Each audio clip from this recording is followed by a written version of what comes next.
Player 2 has joined the game.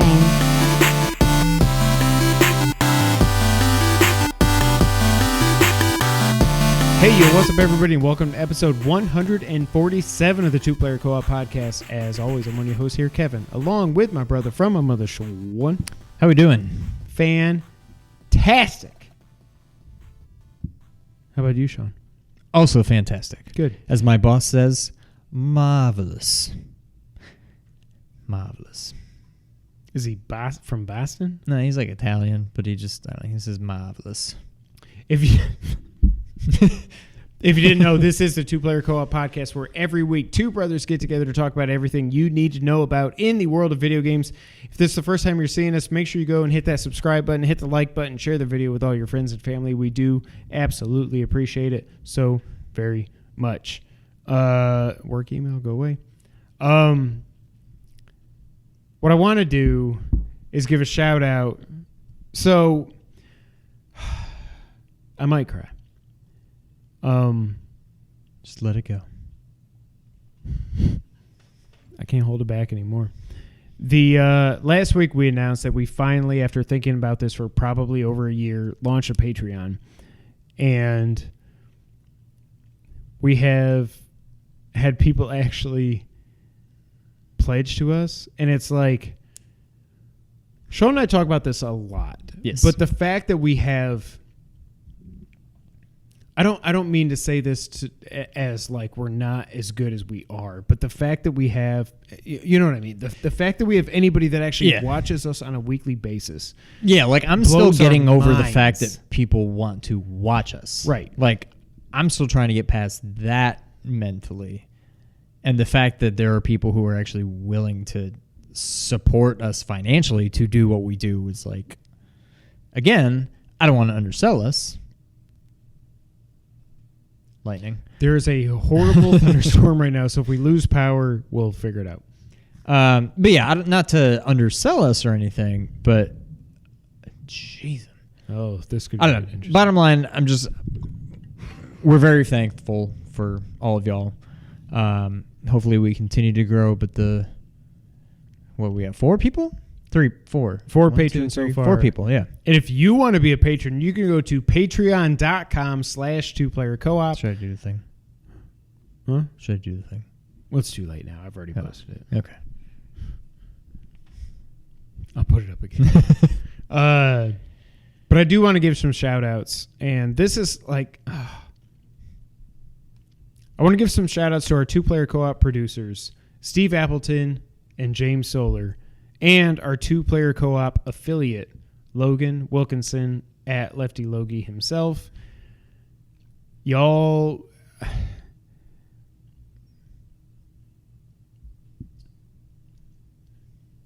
It's freaking awesome. Like, we are...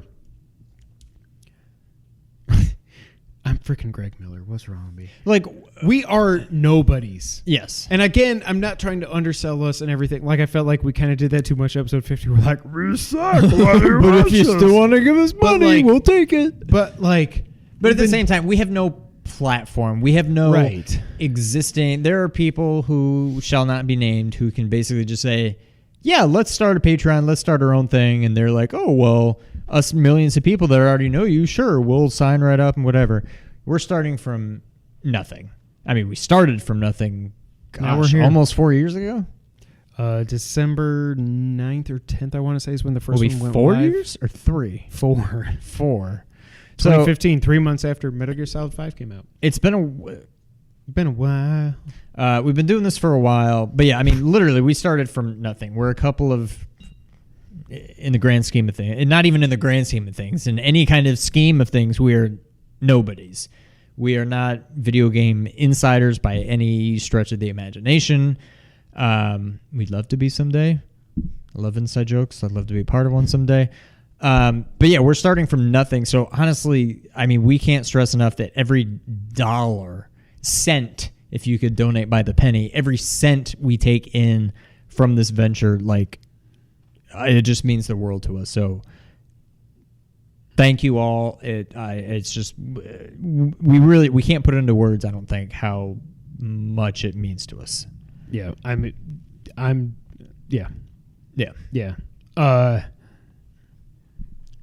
Yeah. So, yeah.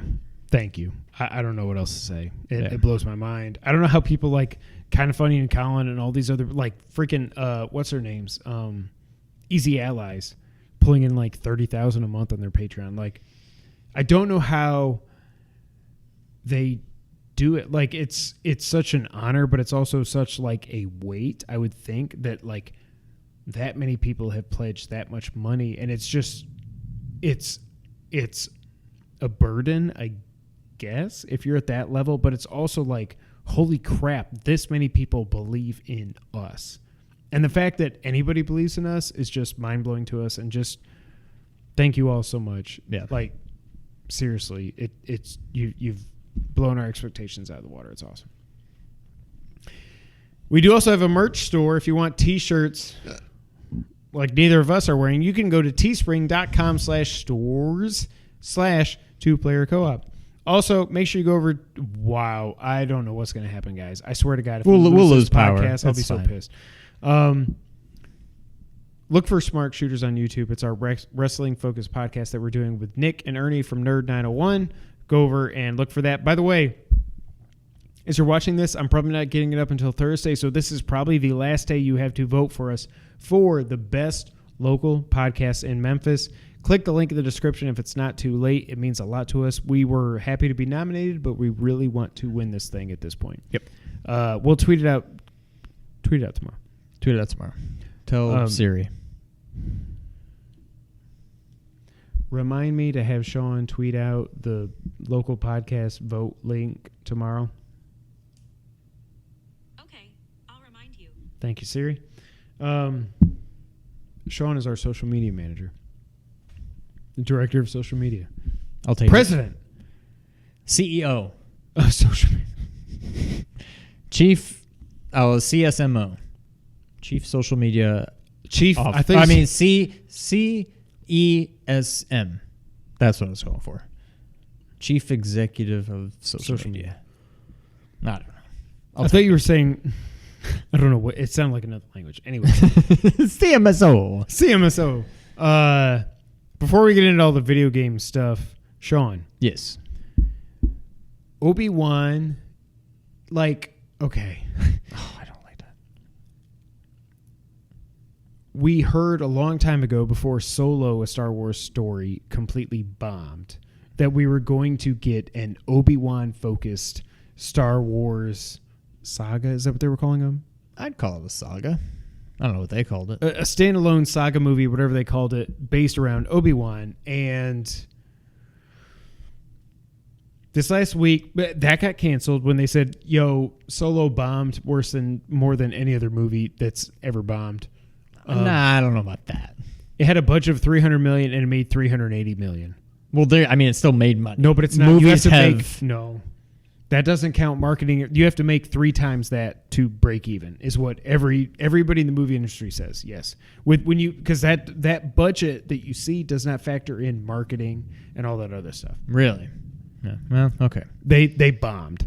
I still haven't watched it. I still don't want to, but I didn't care about the Solo movie. But when that bombed, it made me heartbroken because that canceled it was never officially confirmed, I don't think, that we were going to get an Obi-Wan standalone I don't movie. think so. But now we are getting, according to reports, we're getting an Obi-Wan Disney Plus series. At this point, probably 2022, I would guess. Maybe 2021. Maybe 21. And Ewan McGregor is reportedly on board. Like, this is everything I wanted. The rumors are saying they either needed to just not do this or do it with Ewan. Like, there's nobody else. Yes, exactly. Yeah. But the rumors are saying that it is what we hope, that it's going to be between 3 and 4. I can't even believe I'm saying this out loud. Like, this supposedly is actually happening. But, like, are you excited for this? So, I am, but I'm cautiously optimistic. Like,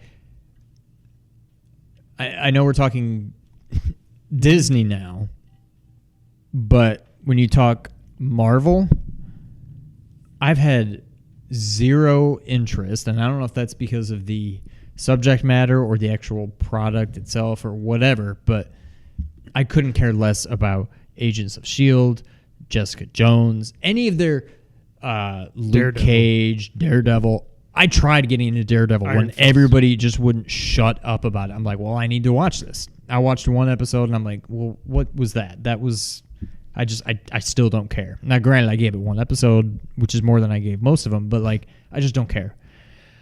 I'm very hopeful that now that they have their own platform, that they're going to kick everything up a notch and this will be like movie quality production.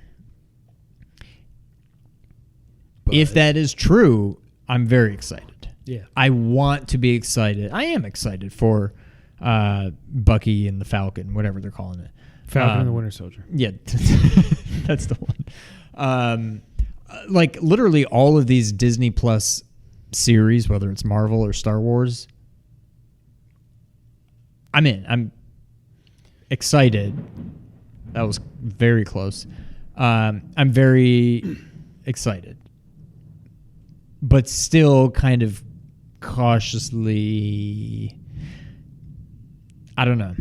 They need to convince me. I'm not convinced yet. I like the idea of all of these. I love the idea of them.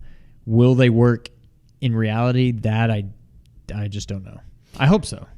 Yeah, I'm super stoked for Falcon and the Winter Soldier, which I think the only reason they're calling it that is because they don't want to spoil Endgame. You know what I mean? Like, it's weird. Yeah. Well, but I don't know that he's... No, I know, but I think that was more a symbolic... I don't know that it's that he takes the literally... mantle? Yeah. Now, maybe by the end of the season... First of all, are these like... Is this like one and done? Or this is a series... Like, there will be multiple seasons? Or it's just like, hey, this is basically a movie... This is a really long movie that we're going to cut into 10 parts. Or this is like, well, here's season 1 of X. That's what I think, but I don't... They haven't confirmed it one way or the other. I would think either by the end of the season or the series or whatever, however this is structured, maybe that's official. I think that's maybe what they build towards. But I, since the beginning, have always looked at that. I know the comics, but I've always looked at that, at least what we know now, as more of a symbolic thing as opposed to a literal. Right. Yeah. Torch passing. Yes, exactly. But anyways, yes, I'm very excited about Obi-Wan. By the way, though, can we get a standing ovation sitting down for Nick Shafani? He finally watched Endgame like it's about 5-6 times. Shout out to Nick Shafani. I can finally send you GIFs. Like, I've been holding off on this for GIFs. 6 months at this. Don't you dare. Yeah, that's still word coming to get you for saying GIF. I'm excited for it. I'm excited for The Mandalorian, which I think is launching when Disney Plus launches in November. Am I crazy? That I don't know. Maybe. Okay. Like, those are the two They need things. to have something like... Well, I mean, they've got the MCU, day so one-ish. that's all they need, really. Well, but I mean, but none of that stuff they announced is going to be there. That's why I think Day one-ish. I do think The Mandalorian is day one. Ish. They need something. I mean, they have something. Even if it's just, hey, here's all the Star Wars and MCU movies, like, Iron Man done. 1, 2, and 3. Yeah, like, obviously they're going to have content. Will they have original new content from day one? I don't know, but yeah. Speaking of the MCU, this week I got a little thing on Blu-ray called Avengers Endgame, and I watched it twice, and both times, like... Hey, shout out to me. Yes. I logged into Amazon this morning to track a package. Forgot until when I logged into Amazon to track a package that I bought Endgame yesterday. So shout out to me. Oh, you texted me. No, I remember. Well, as soon as I saw it, I'm like, oh, yeah, sweet. Totally forgot about it, but I'm excited. I watched Endgame for the third and fourth times. 2 times at home, 2 in the theater. There's literally... You might have some little like story complaint. You know what I did after I watched it? Yesterday, I went back and I finally looked up. Like, I want to remember what the trailers left out. And there's a good like 5.5 minute video that compares all the trailers. It just shows the trailer and then it shows what was actually in the movie. And it's like, Thor was removed when they're like standing up, but before they go to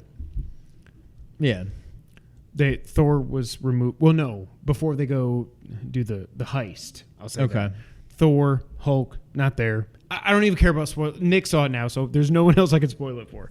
Before they actually go back in time, the trailer shows everybody stand up, and it's like, yeah, we got to do this. And it's like, in the movie, Thor's sitting over here eating freaking tapioca, whatever, and then Hulk standing up here as Professor Hulk and everything. And like, none of that was they just bloop, they snapped them both out of the trailer. A few other things they actually showed in the trailer.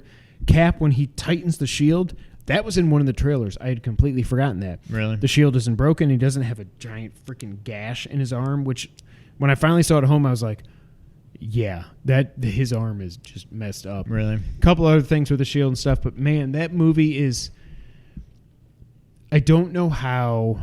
I do still think Dark Knight is my favorite movie of all time because it's almost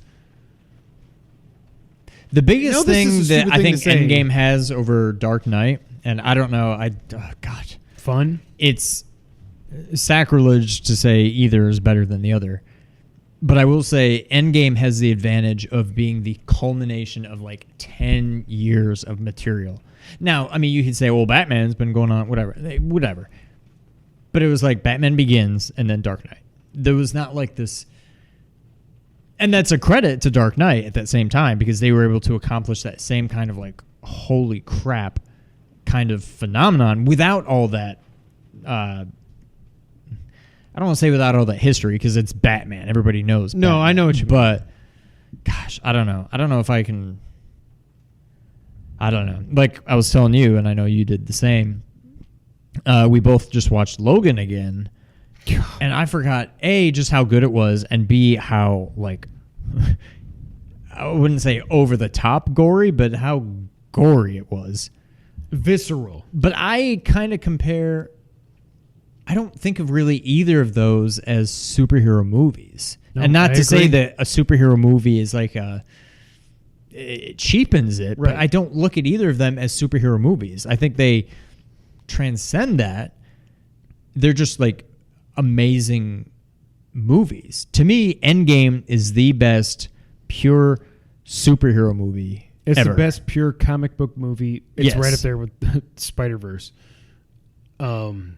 Ever. And it's my favorite MCU movie. It topped Infinity War. I started watching before I passed out because I was exhausted. I started watching Winter Soldier again too, and I was like, other than the spectacle, like this is as good as it gets. So it's for me, my MCU ranking is Endgame, Infinity War, Winter Soldier is almost to a lesser extent. It's like Logan and It's Dark Knight. close to that. Yes, I agree. And then I think it's Spider-Man Homecoming? Yeah, I think it's the number of home runs the MCU has had is makes it hard to rank. Unreal. Like Yeah. it's ridiculous that it's this hard just to figure out what the top 5 are. Well, that's just what why, they like- are, not, let alone the order, what the top 5 are. Like, God, And I haven't don't seen even know. Ragnarok yet. I still need to. But it's like, that's why when we were talking about Far From Home, it's like, it was okay. It's like an 8.5 out of 10. But That would like, be the best DC movie yet. Probably. Maybe. It's... Maybe. I love Man of Steel. I like Man of Steel and Wonder Woman better than that. Yeah. But it's like, it's like right there. Right. But yeah, and then I think it goes, I think Homecoming is 4 and then maybe Civil War is 5, I think. From what I've seen. Again, I've only seen half the movies. But Yeah. I think Well, those are my top 5 is Endgame, the half Infinity War, you've missed, Winter Soldier, there's kind of a reason you've missed. Homecoming. Well, but I haven't seen With the any exception Iron of Mans. Ragnarok. Yeah, and Iron Man. Well, The first one is one. the best. Yeah. I can't believe you haven't seen that.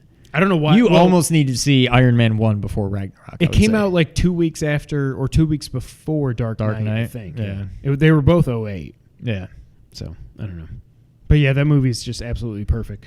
Also, speaking of the MCU, apparently, maybe, who knows, it's probably already changed by the time we post this, but everybody freaked out this afternoon when Spider-Man is apparently out of the MCU.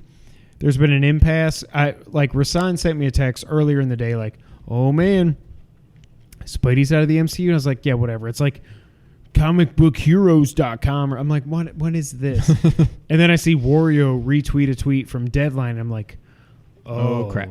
No. And I saw you tweeting about it, Nick, Adam, Paul, Ernie, everybody. Shout out Nerd901.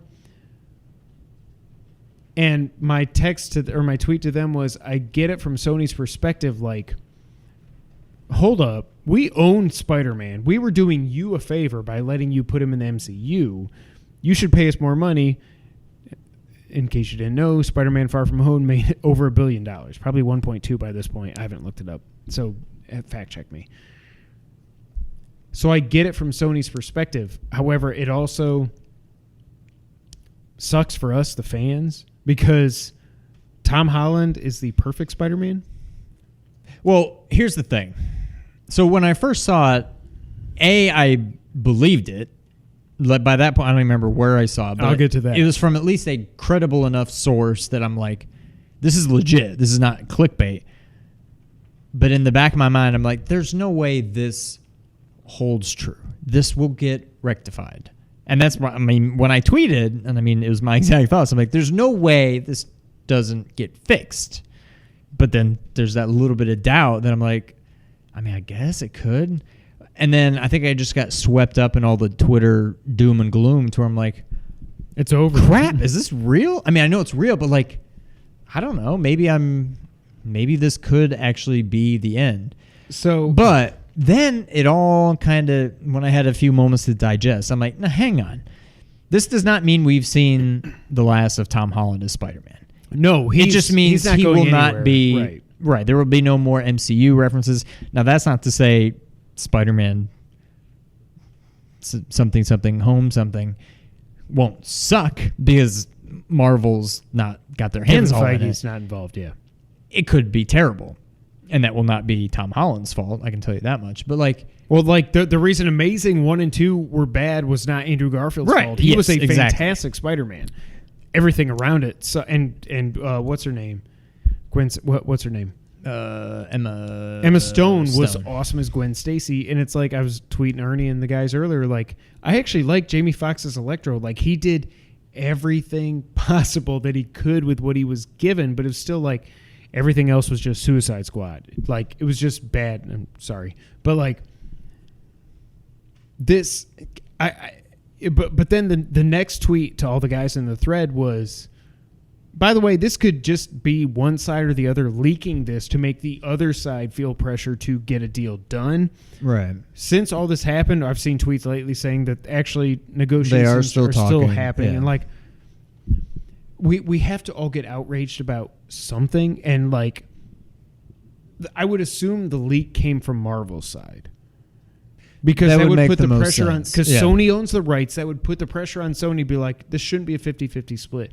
We are the reason this Homecoming and Far From Home were as good as they were. I cannot believe that Far From Home, I get it's coming off Endgame. Homecoming blows that movie out of the water in my mind. It's definitely better. Homecoming is like 9.5 to 9.8 out of 10. Like, it is just, it's so good.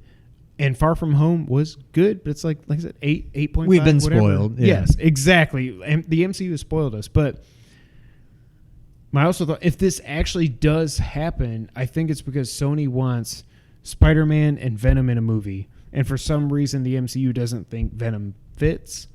And I don't know how he fits either right now when he's an anti-hero and he's going to fight, spoiler alert, Carnage in the next one, I assume. So how do you go from the good guy to the... I just don't know how they're going to do that. Do I have any confidence in Sony to pull it off? No. Like I was tweeting the guys earlier. I was like, is Sony going to screw this up? Yeah, probably. But they sure didn't screw up Spider-Verse. Right. That movie is literally perfect. So...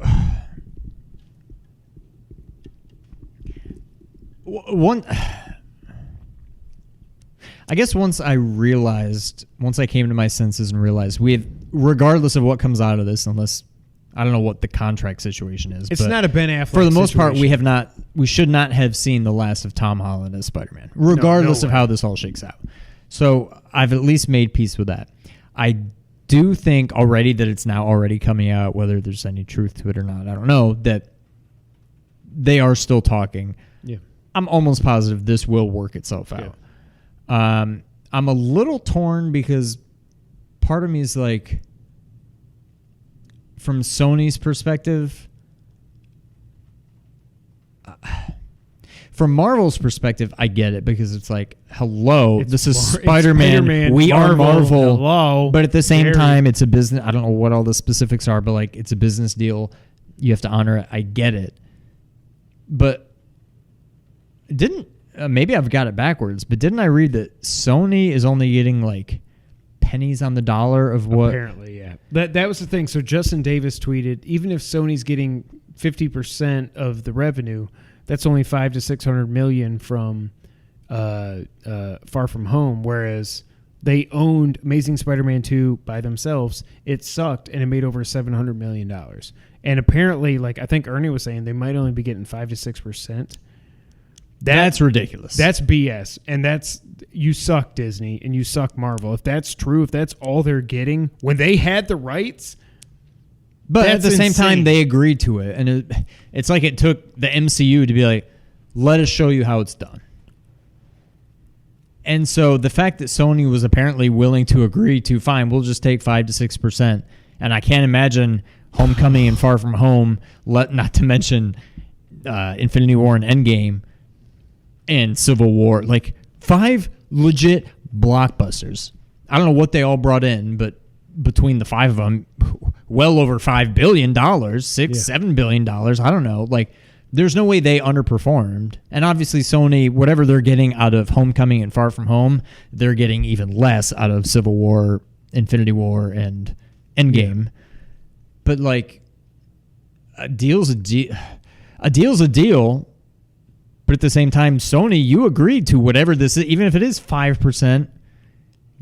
Well, that was stupid. Yeah, but we also don't know what the contract says. Like, when could they renegotiate? When could they say, no, this deal's done? Right. You know what I mean? There could be something after 5 movies. I think I have enough to faith back out of the deal. They will work it out. I don't think Disney owns the entire I cannot imagine world. Regardless of what your thoughts are on Phase 4 of MCU, I cannot imagine that Disney does not have huge plans for Spider-Man for Phase 4.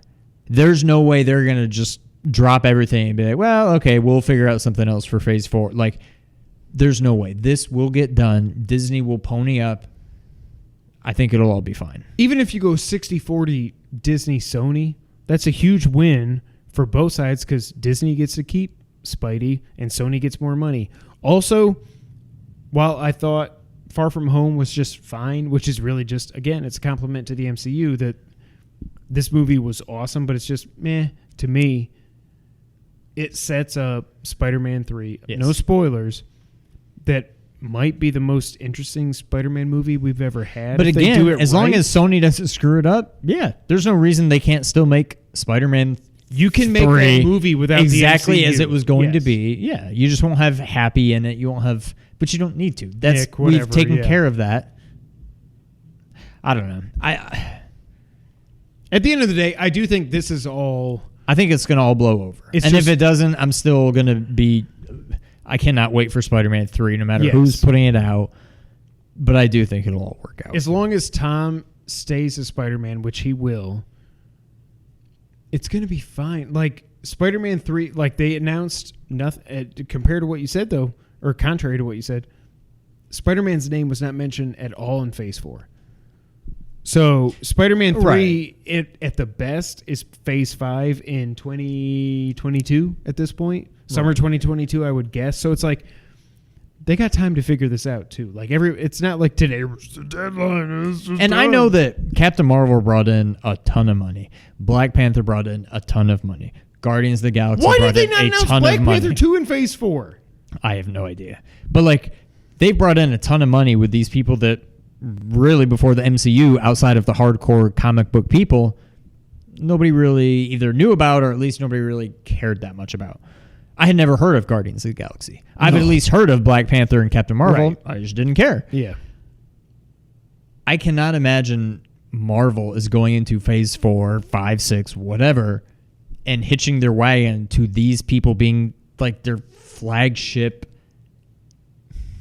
entities, whatever you want to call it. Like, you kind of, whether or not you need Spider-Man to make good movies, maybe you don't.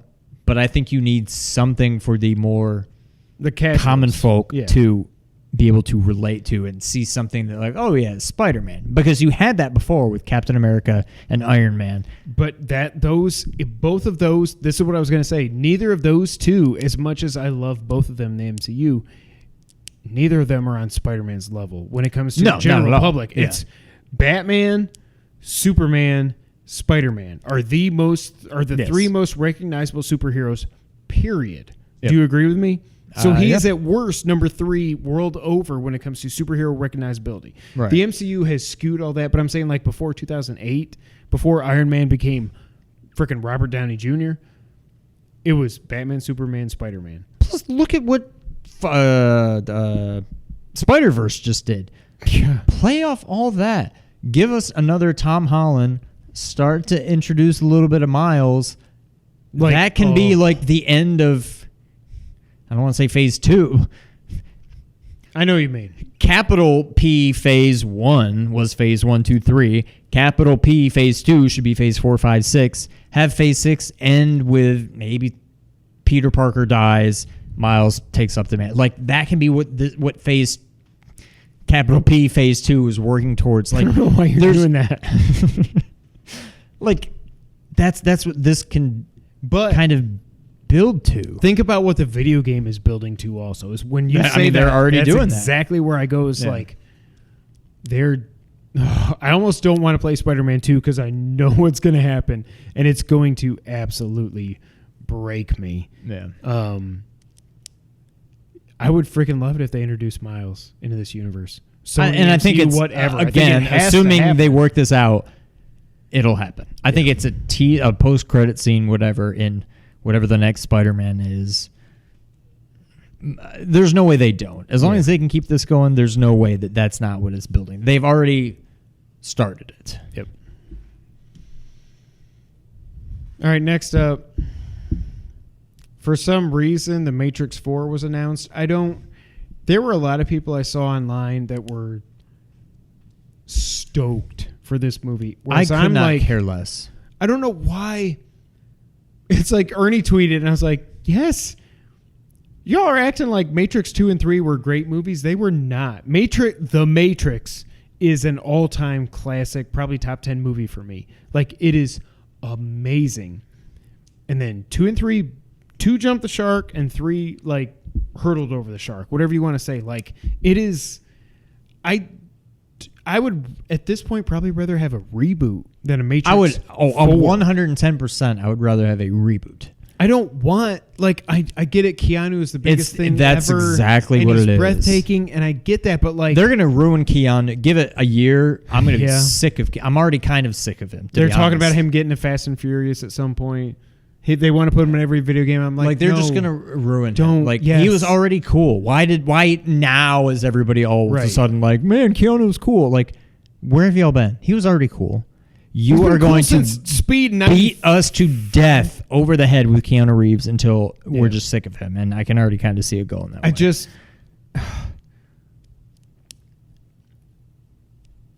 I saw a lot of people super excited for this, but I did see people like. Did you want some of that? Yes, please. Like Ernie, that were like, do y'all forget what we went through with 2? Like 2 and 3 were, again, I know I already said it, but they're not good movies. They're 2 is okay. 2 is far better than 3. 3 is like Suicide Squad levels. Sorry, of garbage. Like I hate that movie.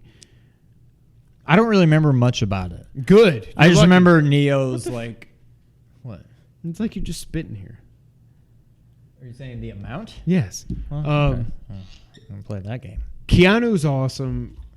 The concept of the Matrix. This bottle sucks. Yeah, that's pour out horrible to of. pour from. It's like it looks everywhere. cool, but then it goes everywhere.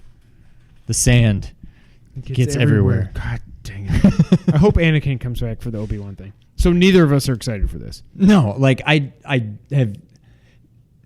have the Matrix on DVD. I do not have 2 or 3 on DVD. I'm about as excited for this as I was for Doctor Strange. Where, like, I don't really have any interest in it, but it's like, maybe I'll go see it just for the cool kind of effects and visuals, like trippiness. But as of right now, I don't care. I don't care. I'm not excited at all. Yeah. All right. Well, I'm glad we're on the same page. That's it for the witty banner this episode. So, Sean, what have we been playing this week? I'm trying to think. Well, we both made a purchase this week. We did. I haven't seen any benefits yet, but I'm glad I did it. I've been playing a lot. Well, so we did the GameStop trade-in for the new Switch. The new improved. I've honestly only played said new Switch handheld mode.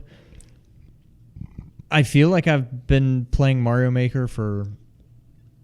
I'm over 40 hours is what my Switch says. Did you ever check yours? I have not checked, but I bet I'm past that. But I bet I've only played 3, maybe 4 hours, but it's all been handheld. What I couldn't tell you is what my battery's at. Now, if I check my battery and I'm still over like 50% or something, I'll be like, hey, worth it. Whereas before, I probably would have been down to like 25% or something. So, I don't know. It's fine. I'm glad I did it. I was able to get my screen protector off the old one and onto the new one. I didn't even try because I was like, I know I've got one at the house. I got some I couldn't find my spare. Okay. I couldn't spare a square. But I've got some like air bubbles, but it's all outside of like the visual portion of the screen. So I'm like, yeah, whatever. It looks like garbage, but it's not. It up a little bit. I probably just could, but whatever. Do you remember what we did the first time we put them on? I did the same thing when I put and it this guy on my iPad.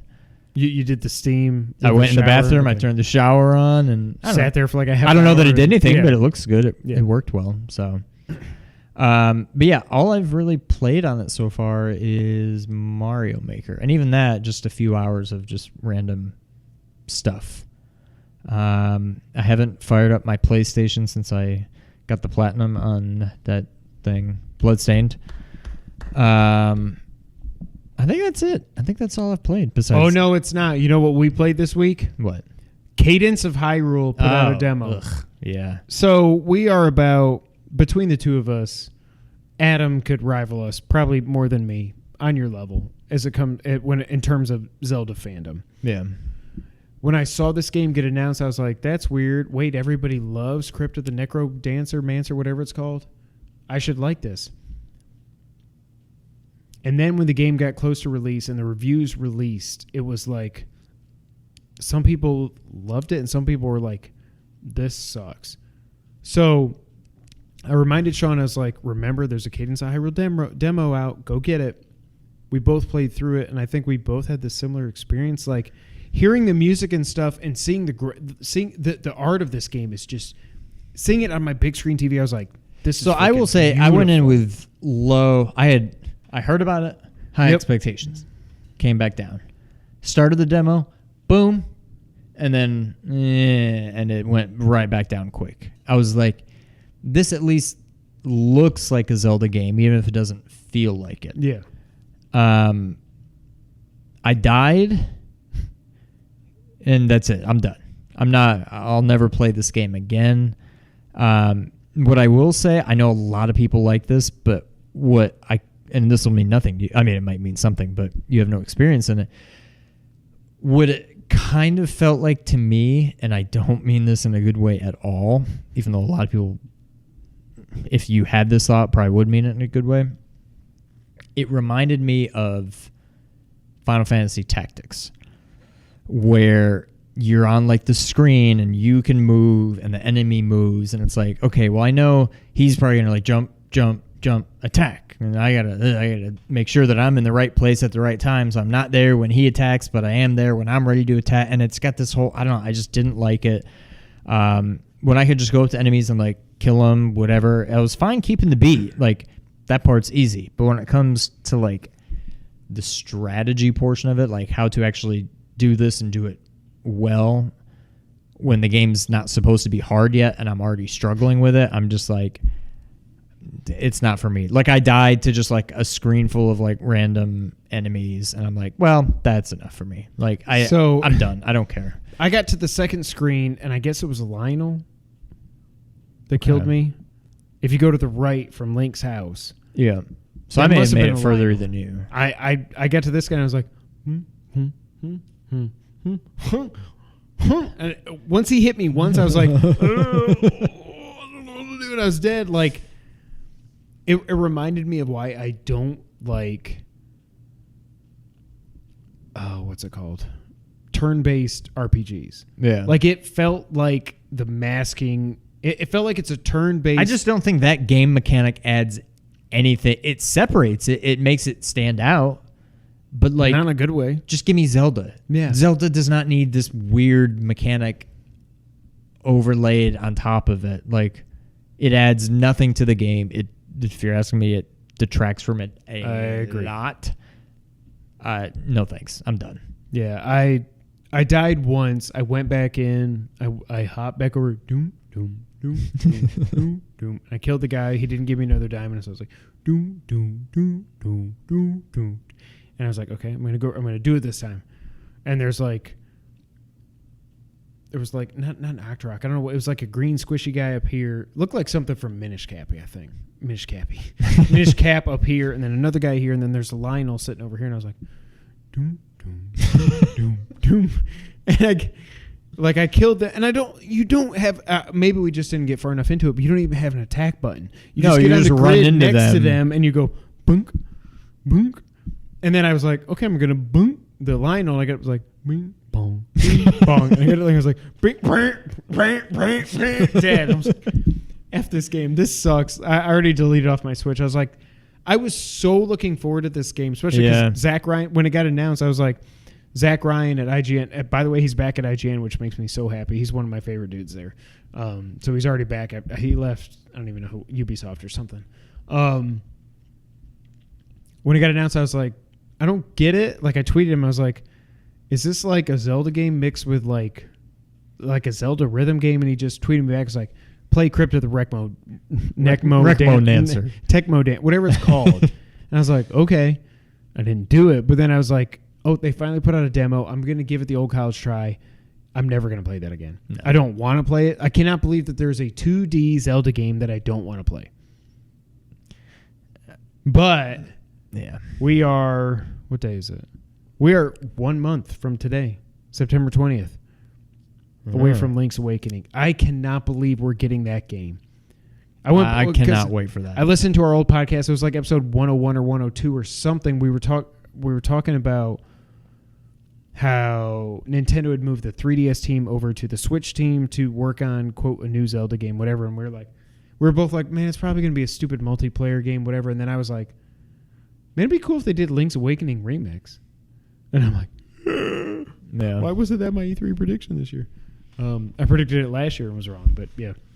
I can't wait to play that. And the day before that, the Genesis Mini is the day before. I thought it was a week before. It's the day before. I thought it was further away too. Yeah.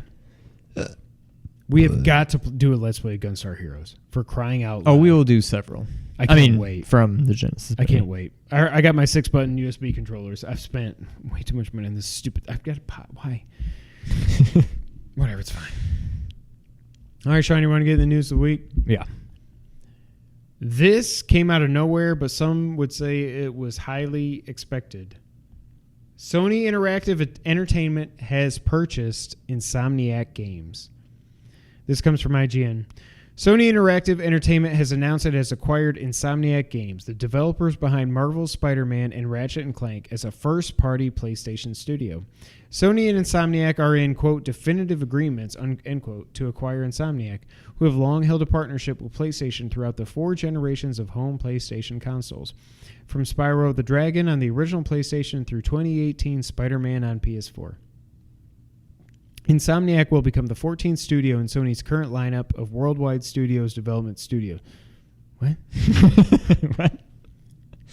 You should have just edited that to current lineup of Worldwide Studios. Quote, Insomniac Games is one of the most highly acclaimed development studios in the industry, and their legacy of best-in-class storytelling and gameplay is unparalleled, Sean Layden, chairman of SIE, said in a statement alongside the announcement. Quote, we have enjoyed a strong collaborative partnership with the studio for many years and are thrilled to officially welcome them to the Worldwide Studios family. The addition of Insomniac Games to SIE WWS world heavyweight champion, reiterates our commitment to developing world-class gaming experiences that can only be found on the PlayStation platform. Blah, blah, blah, blah, blah. This is crazy. So a little bit of background here. I don't need to read the whole article.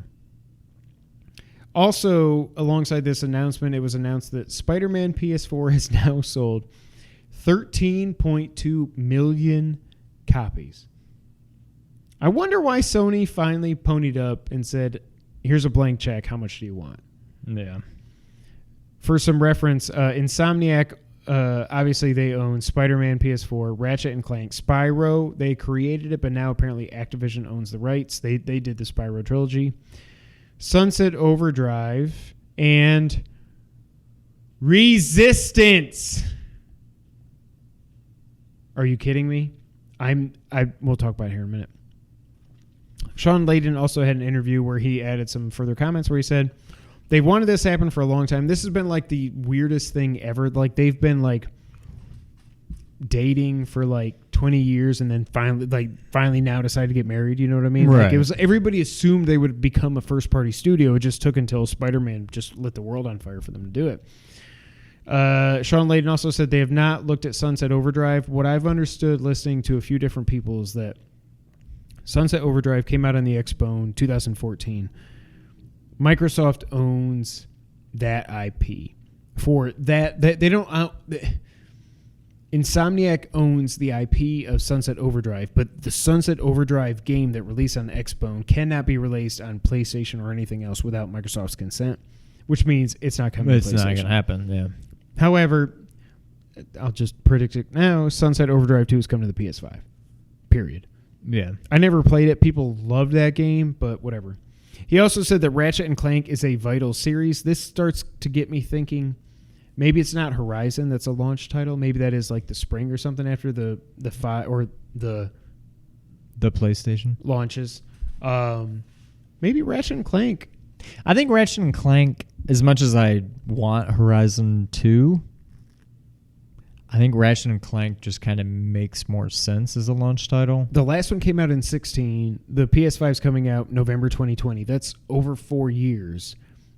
Because it came out, I think the game came out April 2016. The PS5 is going to launch, I'm still calling it November 20th, 2020. That's more than enough time to get a Ratchet and Clank, a new, not remake, Ratchet and Clank game out. And I think that would help. I would rather have Horizon, but it wouldn't shock me if Ratchet and Clank is a launch game at this point. Yeah, I think, to me, it makes more sense to have that. It'd be like having, I know, studios and whatever, but like, well, it's Nintendo. You can't compare it, but I was going to say it'd be like Nintendo having a Final Fantasy launch title instead of a Mario. And I know it's not the same, but like, it's just Ratchet and Clank has that more universal appeal to it, I think. So, no, I wouldn't be surprised in the least bit if that's what happened. Also, Insomniac will be managing their own IP how they see best. That's good. It kind of reminds me of how when Kojima Productions was brought into Sony as a second-party studio, they're not owned by Sony, but they're making a Sony exclusive. They're essentially a second-party studio. And they're clearly, we'll talk about this here in a minute, they're clearly letting Kojima just do whatever the hell he wants with that stupid game.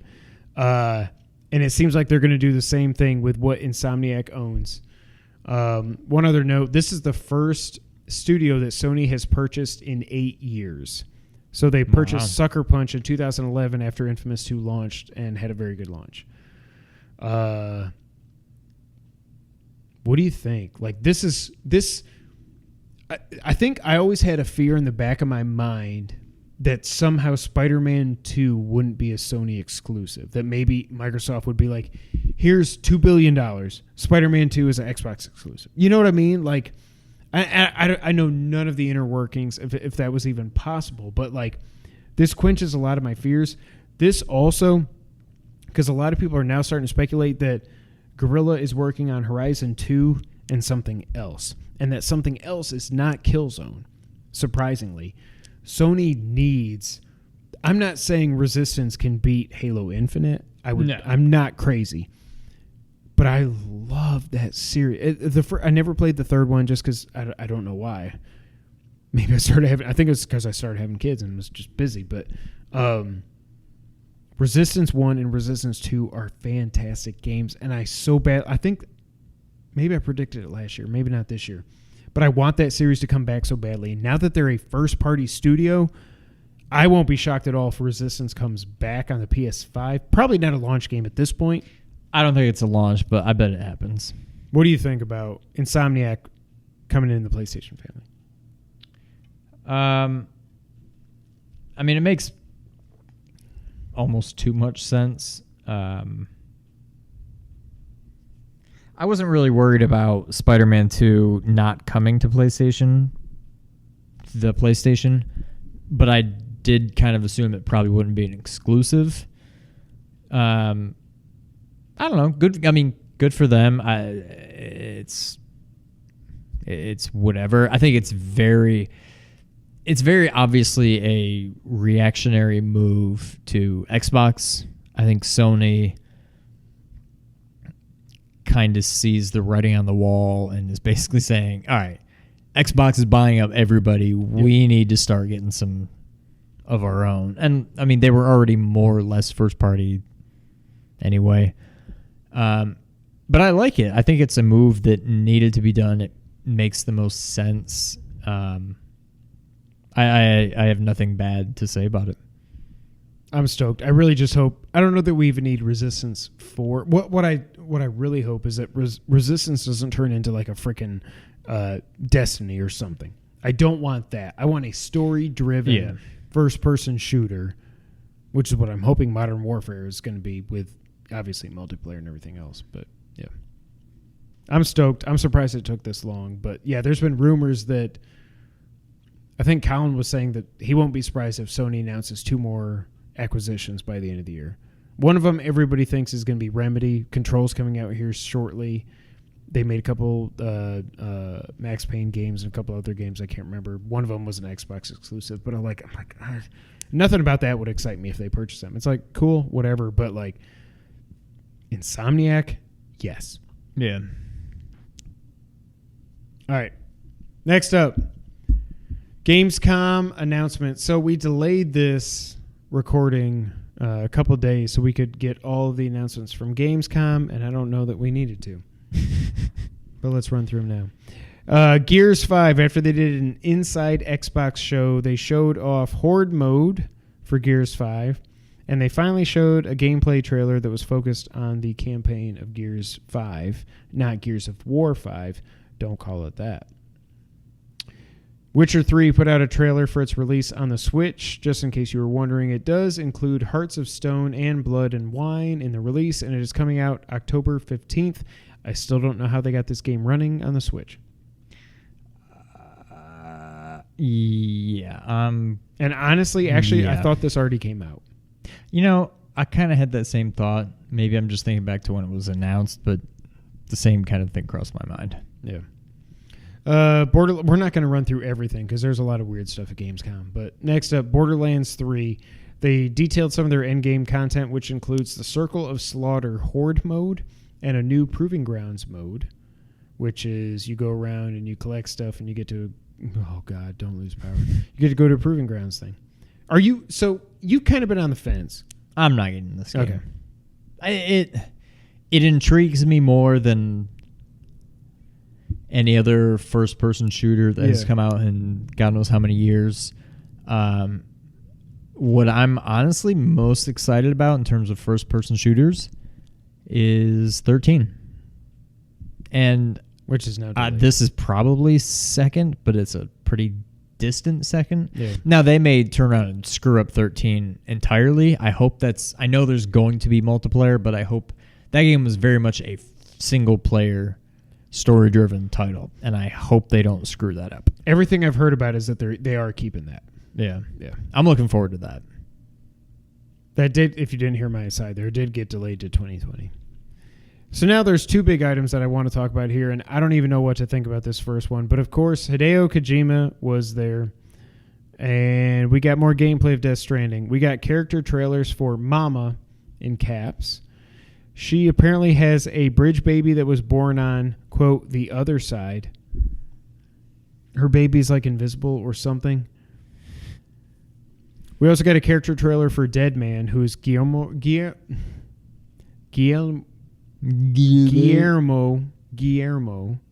del Toro of The Bull. He explains to Sam Bridges how the baby bottles work. When I was writing this stuff for the rundown, I was like, I can't even believe I'm writing this. So Dead Man explains to Sam how the baby bottles work, that the babies are very unpredictable and they fail a lot, so don't get too attached to the baby in the bottle. We can also see Sam Bridges, the main character, can pee in this game. Kojima let us know that you cannot see his penis. Sorry to disappoint. Also, if you pee in the game in the same spot multiple times, quote, something good happens later on. Jeff, the more I read, the weirder this gets. Jeff Keighley is in the game. He's a Ludens fan or something. I don't even understand. They showed more walking around, and you can like, the baby gets upset, and then it goes into like first person, and you're like, I love you, baby. My rocket, baby. Oh, don't be upset, baby. Honk. And then you hook him back up to your freaking Eva suit, whatever it is. Kojima also said there will be more cameos in the game so far. We were talking offline about this game.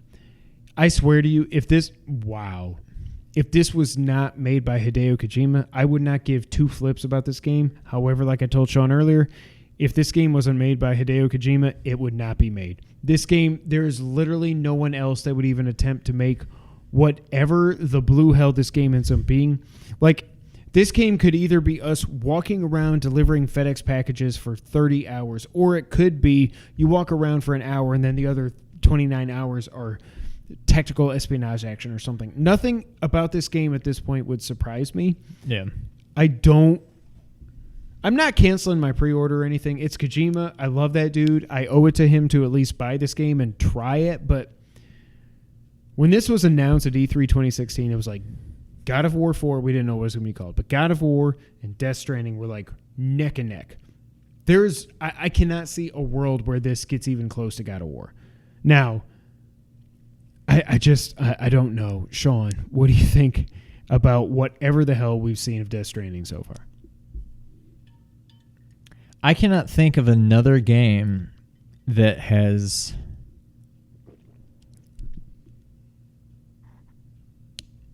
like the more I see and find out about this game, the less I like. Like, there are games that from the jump I never cared about. And the more they show, I'm like, well, I still don't care about it. You can't go less than 0.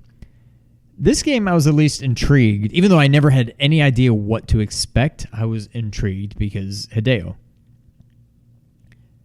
Nothing that they have shown of this game, as far as what the actual game is, interests me in the slightest bit. They have not shown me a single thing that has made me want this game more. I wanted it more when I knew nothing about it. Yeah. The combat looks clunky, and I don't know how much of the game is actually I think you're combat. just climbing ladders and walking around with a baby. Right. But like this, so far, and to a lot of people, this is probably a good thing. This screams RDR2 to me. To where you're doing something and you're like, oh, I got to pee. And you got to go pee. And you're about to do something. Oh, my baby's upset. I got to soothe my baby before I continue. Like, just because you can do stuff in real life does not mean, like how we've crapped all over RDR2 for being like, oh, I got to clean my gun before I can shoot it again. And, oh, I got to go shovel poop in order to make money. Like, just because you can do it in a game does not mean it should be in the game. And the more I see of this game... Now, it would not surprise me in the least bit if Hideo is just trolling us all. Yeah. And this game ends up being still completely different from everything we've seen. The more I see of this game, the less I care about it. And I'm not to the point where I'm going to say I'm not going to get it. But like I told you the other day, I'm trending in the wrong direction. Like I'm not there yet, but I'm going in that direction. I mean, I'm about Hideo's biggest fan that there is, and it's like at this point I'm like, what the hell? I don't like. I'm almost like this comes out a week before Jedi Fallen Order. At this point, I'm way more excited to play Jedi Fallen Order than I am this. Like, I hope I can beat this game in a week and kind of move. Maybe it'll blow my mind. Like, but as you're saying this, you're right about the Red Dead thing. Like, it's just vast wilderness and mundane stuff so far is everything we keep seeing. And, like, that really breaks my heart, but you're right. Also, I started to think, like, people that aren't Metal Gear fans, I wonder if they see this game the same way they have seen Metal Gear. Like, do I just love and you like Metal Gear? So, like, we can appreciate the craziness and the insanity and stuff. Or is this so far even past what Kojima fans like me can really get behind and be, like, excited about? You know what I mean? Like, yeah. Maybe it's because we don't really even know what the hell this game is at this point. And that's the thing. I'm trying to reserve judgment for now because we don't know anything. We don't even know what Kojima wants us to think we know. We don't even know that. Like, we know nothing about this game. As much as they've shown, which still isn't that much, we still know nothing about it. Yeah. I don't know. Now this was playable at Gamescom, right? I think people are getting hands on tomorrow as well. Oh, so that hasn't happened yet. Yeah. Okay. I'm curious to see what people come back with. Yeah, me too. But I don't know. I'm not done with the game, but I'm becoming less excited about it. The more I find out, the less excited I am about it. Which is Metal Gear Solid 5, every trailer, every new piece of information made me just like, I mean, I hyped that up. The game could never have lived up to my hype. It was off the charts, my hype for that game. And if it wasn't my favorite game of all time, it was going to be a disappointment, and it was not my favorite game of all time. Right. I do not have that for I'm going into this game. There you go. My hype for Batman versus Superman. Off the charts, going to be the best movie ever. It didn't really work out. Justice League comes around, I'm like, you're not today, Satan. You're not fooling me again. That's kind of where I'm at. This is my Justice League, I think. Like, so is Hideo Satan? Hideo is... No, Satan is WB. I don't know. Speaking of hands-on gameplay impressions, people were finally able to go hands-on with Marvel's Avengers, and we got some more story details as well. So, after the events of A-Day, I think is what they're calling it, superheroes have been outlawed. There is something that is put in place called Advanced Idea Mechanics, AIM, AIM. I wonder why it's called AIM, probably because they're going to have helicarriers flying in the thing like Winter Soldier, and they're going to kill everybody. They're replacing the superheroes to protect the public from them. Essentially, the government is controlling the people with technology. That's weird. Sounds like a game that came out in 2001 from Konami. Speaking of Hideo Kojima. Is that not Sons of Liberty? It's... Yeah. Okay. It is. The whole story is about reassembling the team by traveling the world and completing different missions. So, there are hero missions which are single-player focused and basically make up your campaign story. There are also Warzone missions which can be completed solo or 4-player co-op with people online. What I didn't gather from what I was reading is if you play these solo, do you have 3 AI Avengers with you? I don't know. But it seems like these are just additive. It seems like you go around the world, you progress the story, which unlocks Avengers. And then once you've unlocked the Avengers, you can pick them as your character in the Warzone missions. And then if you do well, you level them. It's basically a way to level up your character. So if you're going through a single-player story, I've unlocked all 5, 6, 7, however many Avengers are going to be in this. R.I.P. Captain America. I don't believe for a second he's dead. You can then take them into the war zones with you and I, if we somehow decide that this game tricks us into buying it, we can go play together and we can beat up bad guys. And it seems like you can't both, like we can't have 4 Thors. Right. Yeah. You know what I mean? But it's at least good to know that that's not, or at least it doesn't seem like it's required to progress the story, which is what I was worried about with this, but whatever. There are hero customization options, and you'll still get new heroes in different regions. Will be coming for free later. I don't remember if this was confirmed or not, so I want to put it in here. But the PS4 will be getting a beta prior to the launch of the game. I think we knew that. I think that is what's going to. I'm gonna just hold off on any thoughts about this game until I can play it. Yeah. You know, like I can get over. I think I can get over the fact that they don't look anything. They look stupid. I'll just say that They look pretty bad. the character models are not good. I think But if the best model gameplay is is probably fun Hulk. and the story is fun, like I'll be able to get over that. But gosh, they got a long. That is a tall mountain to climb. I mean, at this point, I think I would rather get Ultimate Alliance on Switch Yes. than this game. But As of I right hope- now, absolutely. let me be very clear here. I want them to win me over. I hope they do. But like I've pre-ordered Final Fantasy VII Remake. I didn't do Watch Dogs yet because it's like a week after Final Fantasy VII. I can wait a month on Watch Dogs. There's another game coming out earlier in the year that I've already pre-ordered. I don't think I pre-ordered Last of Us yet. There's something I'm forgetting about, but like Death Stranding. no, that's this year. Oh, you're saying next year? Yeah, that's this. It seems like they're going to hit the launch. It seems like the game is pretty much done. Yeah. And Keeley tweeted something about he's finishing up the game at this point, whatever. But I don't know. I want this game to be good, but. And people, again, were like, some people went hands-on at E3. More people are getting to play it now and getting impressions, but it's still like, all they've been able to play is the opening, like, 20 minutes, the A-Day thing, which is all the Avengers get tricked. San Francisco apparently just gets blown to hell. And quick-timey stuff, you're flipping back and forth between the Avengers, which doesn't seem like that's going to be the case in the actual game. You're going to pick an Avenger, and you're going to do their missions, go back to the hub. Then, like, I go from Iron Man to Hulk, and they're going to play completely different. Everybody says the Hulk he's so much fun to play as. Really? Everybody else is kind of like, I don't know, Captain America seems fun, but supposedly he's dead. I don't really know that he's actually dead, but Yeah. I don't know. That's it for Gamescom. There was some other stuff, but it's not important to us, so I didn't want to talk about it. Next up, Nintendo did an Indie World presentation where they highlighted a bunch of indie games for 20 minutes. Unfortunately, there was not a lot of stuff that stuck out to me here. Hotline Miami Collection is out now for the Switch. I've got it on my Vita. I tried it. I was like, I suck at this, so I don't want to play it. It's $25. I'm like, no. Like, everybody has played Hotline Miami at this point. Everybody has also played Super Hot that wants to play it, but that's also out now on the Switch.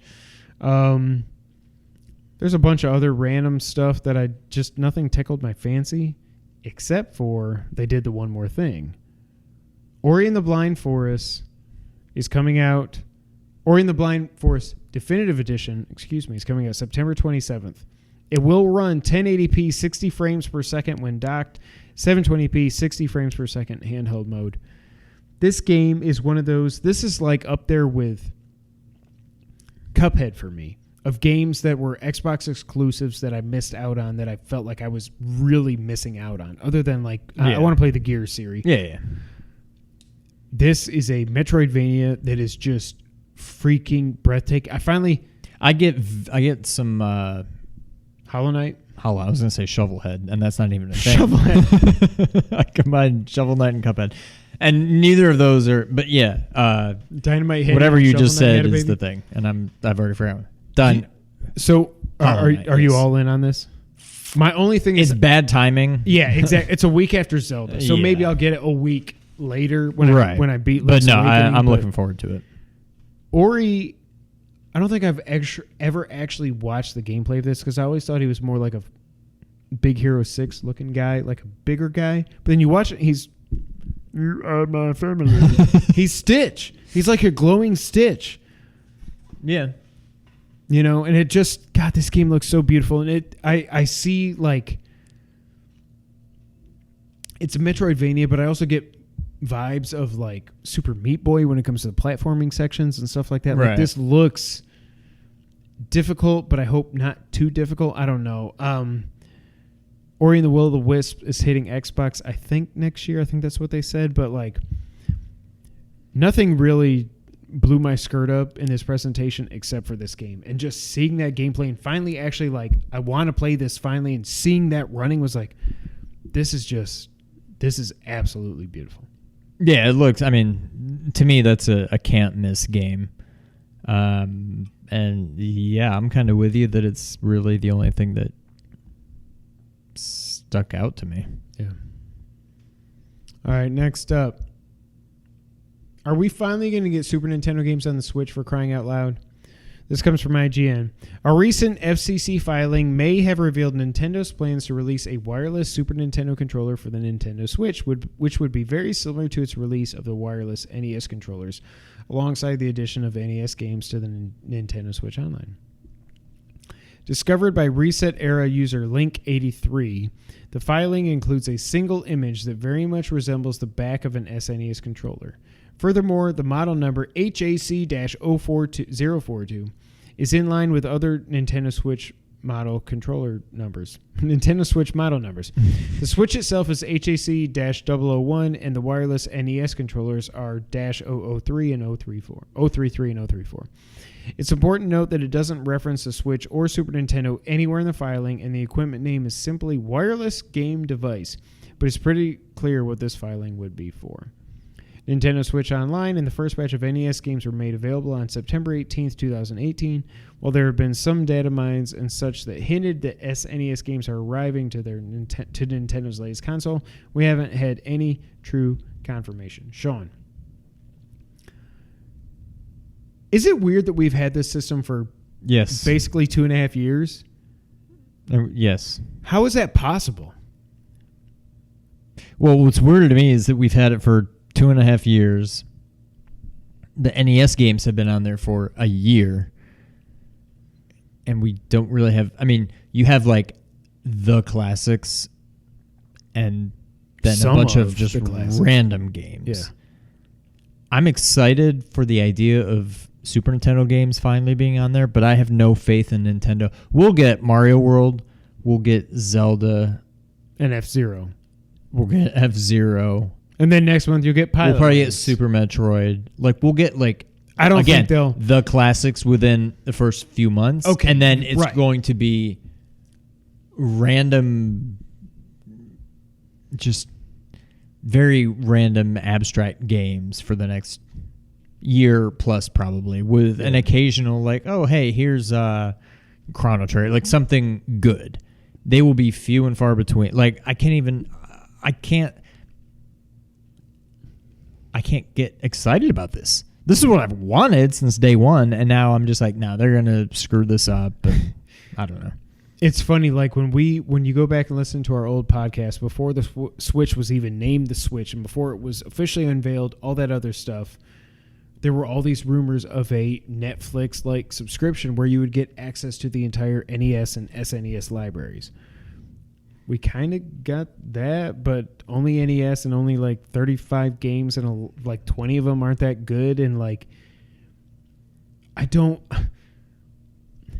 the Wii in 2006 allowed you to download for a cost almost NES or SNES game ever made. And then they added Genesis, TurboGrafx, Master System. Like they added literally what? Roll it back. It's just funny you said. And they let you download almost NES game. But you know what I mean? Like the virtual console was revolutionary at the time. Oh, yeah. And now we've gone backwards. And I don't know how that's possible, but we have. Like, I mean, the idea is there. That was like iTunes back in the day, where you buy songs. And now everything is streaming. You just pay a cost or you pay a price and you've got, here's everything, play it at your leisure. Except it's like Apple Music, but you can listen to like Taylor Swift and Imagine Dragons and then like a bunch of bands nobody's ever heard of and like nothing in between. And that's where we're at right now. Yeah, you can't get Dave Matthews Band. No. Essentially. Right. No Dave Matthews, no OAR, no Chiverches. Zach Brown, no Chiverches, no Newfound Glory, no nothing. Dashboard. Yeah. Just random bands that probably don't exist anymore and nobody's cared about for years. But then you have Taylor Swift and this is the best analogy ever. So I don't know. I'm excited that this is coming, but like also if they're going to do these things with the weird, like do you remember how they did the NES controllers? Like they slide shunk onto the Switch. Like I don't want this rail bar at the top. Yeah. Also, I've got my friggin' 8-bit Do controller that is perfect and it has dual analog, so I've synced it up. I'm good. Like, just put the games on there. Like, that's the only way, because I've already kind of started petering out on Super Mario Maker. I've got some ideas for new levels, but it's just life has been crazy. The only way I would renew my Nintendo Switch Online membership. When do we have that through? Probably 9 more months. Oh, okay. But the only way I would actually pay for it right now is if they bump, like the NES offerings they're not doing anything for me. No. It's not happening.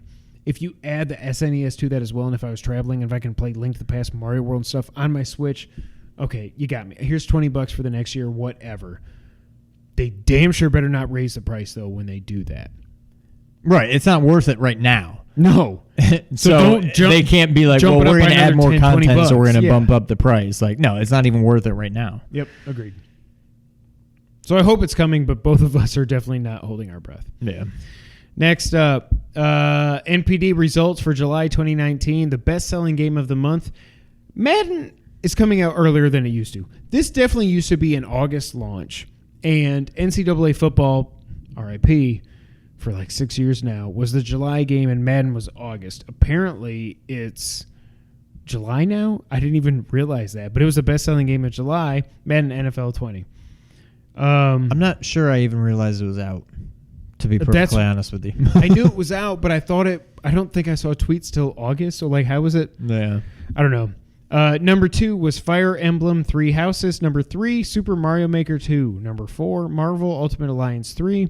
Number 5, thanks, YouTube, Minecraft. Number 6, Grand Theft Auto 5. What year is this?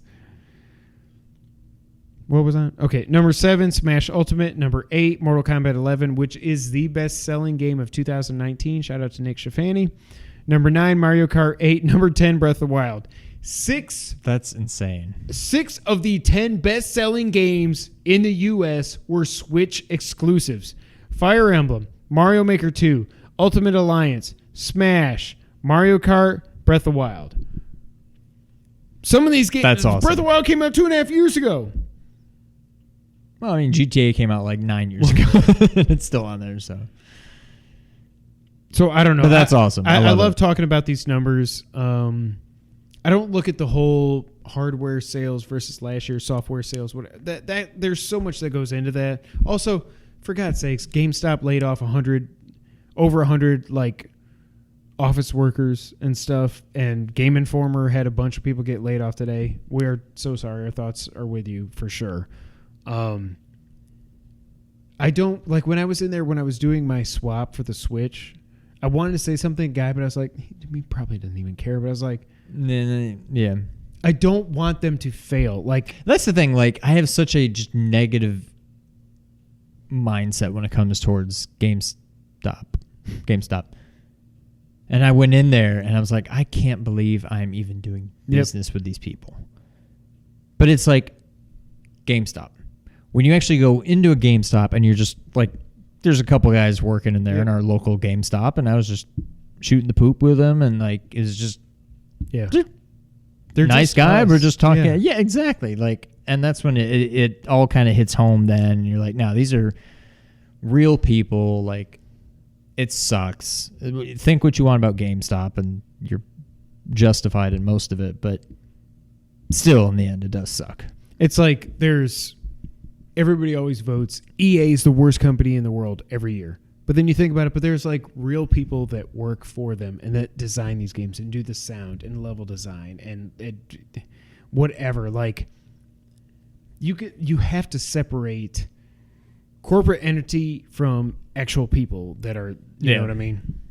And I don't want them to fail. I do not want it at all, especially when I had such a great experience doing my Switch swap out. They let me connect to the nail salon. They didn't have Wi-Fi. I connected to the nail salon next door and did my data transfer and everything.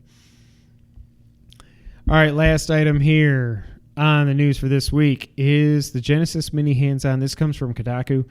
Sean, I just wanted to read this to you because this makes me so excited that I actually shelled out $80 for this stupid... Well, if you count my 2 controllers, my 6-button controllers, $120 for this stupid thing.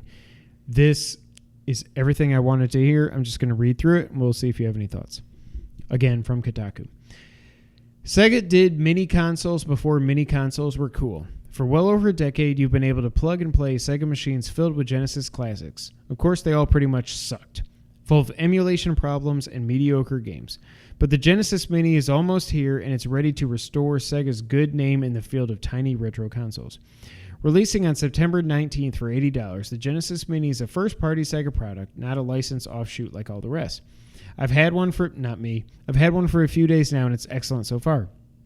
The software is done by M2, a group of emulation experts obsessed with quality and accuracy. The device's 42 games are a selection of some of the best games that Sega's 16-bit console had to offer. The game selection was the real sticking point with 2017's Genesis Flashback HD, the last tiny Genesis on store shelves. The emulation was okay and the hardware was fine, but the game selection could hardly have been said to be the cream of the crop. There was a lot of B-tier stuff on there. Sure, it had Sonic and Gunstar Heroes. Oh no, it had Sonic, but where was Gunstar Heroes, Bloodlines, or Streets of Rage 2? Well, here they are on the Genesis Mini. What is the nature of these tiny consoles that someone will always be able to quibble about this game or that one being missing? The list is quite strong. Pick a game, any game, and you're unlikely to come away disappointed. Yes, the emulation's great, but more importantly, so are the things being emulated. What makes the Genesis Mini appealing beyond the game selection is that it's so much fun to play around with. In its quest to replicate the exact look of the original console, Sega even replicated the volume control knob, the cartridge port, and the expansion slot on the bottom. You can push the volume control up and down, stick your finger into the cartridge slot to move the spring-loaded flaps, and take the expansion port cover on and off. None of these things actually do anything. They're just little interactive bits on a toy, but they make the hardware itself that much more fun. Plug the Genesis Mini in, and you'll probably end up poking around all the menus before you play a game. That just reading that sentence was like, okay, they did this thing right. You know right, what I mean? the UI is right. Unlike the Flashback HD's unintuitive and clunky menu screens, the Mini's interface is smooth and enjoyable to mess with. You can sort the games by release date, alphabetically, number of players, or genre. You can view the front or the box art. You can view the front of the box art or line the games up by their spine art. Sidebar. I was hoping they were going to say or by the back of the box. Yeah, I was waiting for it. You can also pop into the settings menu and change the system language, which is more interesting than you might think. Change it to Japanese, and the whole menu changes to the Japanese Mega Drive. The box art switches to the Japan. This is so freaking cool. They didn't have to do this, but this is so cool. That was me editorializing. The box art switches to the Japanese versions, and even the game versions change. Really? We talked about this a little bit. It'll jog your memory. Switch to European languages, and you'll see the same thing. The PAL region Mega Drive aesthetic and European versions of the games. While most games only had minor differences between regions, that isn't always the case. Play the Japanese version of Contra Hardcore, and you'll get a 3-bar life meter and unlimited continues, unlike the US version's one-hit kills and limited retries. Now we're talking Let's Play City. Now, what I don't like, unless I'm reading too much into this, I like that. I think that's awesome.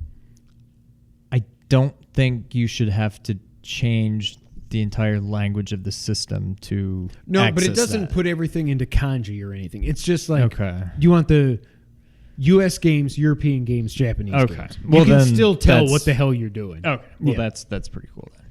Even if you don't want to play games from around the world, it's fun to see what changes when you switch regions in the Genesis Mini settings. Did you know Beyond Oasis had a French language version called La Legende de Thor? We did. The Legend of Thor. Yeah. I didn't. Well, I mean, I did. He didn't. But I'm impressed that Sega and M2 dove so deeply into the archives to find and include it. It's not just a bundle of ROMs. There's a sense that this is something that was deeply curated by experts. Every little detail of the Genesis Mini feels like it was obsessed over. It's the quality revival that the Genesis has always deserved. All right, let me interject or Process. if you're done. That was the end of the article. What are the chances? This is me fantasy booking reality now. 32X Mini. 32X Mini, and that cartridge slot in the Actually Genesis does is something? not. Yeah, it's all just a hoax, and it's actually functional. And they come up with a 32X Mini. You plug in, boom. I don't think that's actually going to happen, but that would be awesome. Me being a Genesis fanboy might spontaneously combust, but then I remember the 32X sucked. No, there would not be 42 games. That's if for you sure. get There'd be like 10. Mortal Kombat, Doom, $20 Knuckles Chaotix, 10 whatever. Yeah. 10, 15 games, $20. Quarterback Club whatever. was pretty good on there. Blitz might have come out on there. Cosmic Carnage, that was the one I couldn't think Colibri. of. Colibri, oh my God. They could do it. That would be awesome. For a $10 add-on or something. Yeah, I think that would be so cool.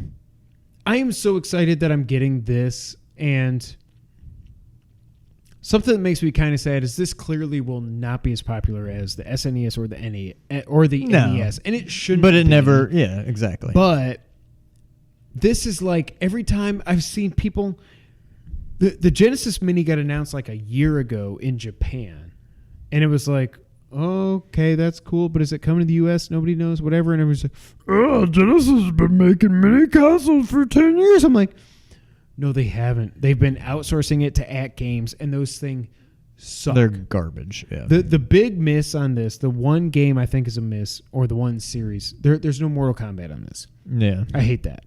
Mortal Kombat 2 or 3, either one on there, especially now that I got my 6-button controllers, would be perfect. Licensing, who knows, because Midway doesn't exist anymore. NetherRealm owns it now, whatever. But reading this, and IGN had a similar article that, like, it seems like Sega got this right. Yeah. Like, or at least they're trying their hardest to. Yeah. Like, but if this would have sounded anything like the PlayStation Mini or what was it called? PlayStation Classic, I would have been like, nah. Maybe I don't need this. You know what I mean? But this, seeing people that clearly appreciate the Genesis and see that the Genesis getting the love that it deserves makes me very happy that I spent $120 essentially on this stupid thing. Right. Yeah. You're going to get a lot of Let's Plays of this thing. I hope you're ready. You're welcome. Oh, I cannot wait. Like, Gunstar. We haven't played Gunstar in here. We haven't played Eternal Champions. I don't think we've played Vector Man. Nope. Oh, no. Yeah. We played Vector Man, but not in the channel. Right. Rystar's on this? Lord Vader star. Like a Rystar cowboy. Dynamite Heady is on this? Is Beyond Oasis? What's that one game? Oh, Sonic wait, never mind. You Spinball? just said it. Rystar is what I was thinking. No. What's that game where you play like a star? Bloodlines we did. You need to finish your list. Maybe think of it. Oh, I can probably do that tomorrow. Okay.